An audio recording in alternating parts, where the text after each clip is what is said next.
So, paano nga ba nakarecover yung ating alaga na halos hindi na makatayo mga katsigiting? So, gumamit ako ng gamot yan na Primoxil 550 tablet at saka isang Sulfar QR yun mga katsigiting.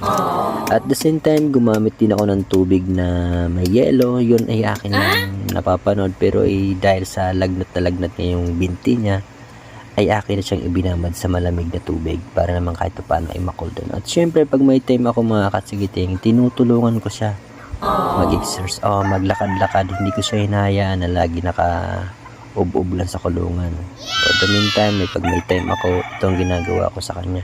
Kumbaga sa tao ay na-stroke ay kailangan natin i-exercise siya mga katsigiting. Kasi nga kung hindi, ay talagang titigas yung ano niya. At pagka hapon naman o pagkagabi, dito ko na siya pinapatulog mga katsigiting. Hinahayaan ko siyang ilagay dyan sa dapuan hanggang tumigas yung muscle niya, hanggang yung masanay ulit yung mga buto niya mga katsigiting. Kaya kung titingnan nyo mga katsigiting kung paano siya nakarecover, ganyan ang ginawa kong proseso.